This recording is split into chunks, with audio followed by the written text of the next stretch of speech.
ഭാരതത്തിൻ്റെ ആത്മാവ് ഗ്രാമങ്ങളിൽ ആണെന്ന് പഠിപ്പിച്ച മഹാത്മാവിനെ ഇന്ത്യയുടെ ഭൂപടത്തിൽ നിന്ന് മാത്രമല്ല പാവപ്പെട്ടവൻ്റെ തൊഴിൽ കാർഡിൽ നിന്ന് പോലും വെട്ടിമാറ്റുകയാണ് കേന്ദ്ര സർക്കാർ. മഹാത്മാഗാന്ധി ദേശീയ ഗ്രാമീണ തൊഴിലുറപ്പ് പദ്ധതി എന്ന പേര് ചരിത്രത്തിൻ്റെ ചവറ്റുകുട്ടയിലേക്ക് എറിഞ്ഞ് ഗാന്ധിയുടെ പേരൊഴിവാക്കി റാംജി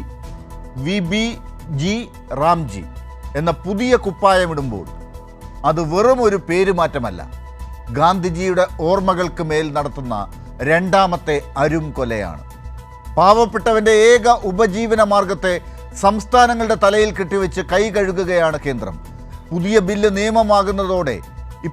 നിയമമായതോടെ തൊഴിലുറപ്പ് പദ്ധതിയുടെ 40% വിഹിതം സംസ്ഥാനങ്ങൾ കണ്ടെത്തണം.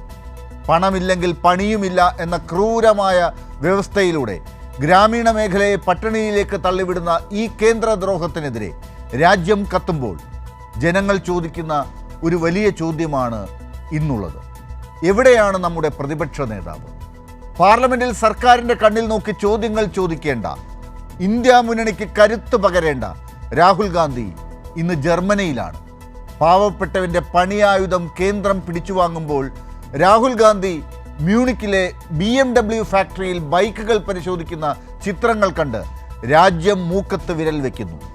സമരമുഖങ്ങളിൽ പടനയിക്കേണ്ട പടനായകൻ വിദേശത്ത് വിനോദയാത്രയിലാകുമ്പോൾ BJPയുടെ ഈ ജനദ്രോഹ നയങ്ങൾക്ക് വളമിട്ട് നൽകുന്നത് കോൺഗ്രസിൻ്റെ ഈ നിരുത്തരവാദമല്ലേ?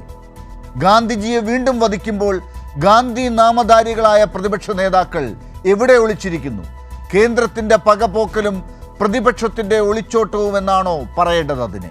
ഇതാണ് ഇന്നത്തെ വിഷയം. തൊഴിലുറപ്പിലെ ഗാന്ധി ഔട്ട്, രാഹുൽ ഗാന്ധി ജർമ്മനിയിൽ. ആർക്കു വേണ്ടിയാണ് ഈ രാഷ്ട്രീയം? പാരഡി പാടി നടക്കുന്ന കോൺഗ്രസ്സുകാർക്ക് മറുപടിയുണ്ടോ? ഗാന്ധിയെ ഔട്ടാക്കിയതിന് BJPക്കാർക്ക് ന്യായീകരിക്കാൻ എന്താണുള്ളത്?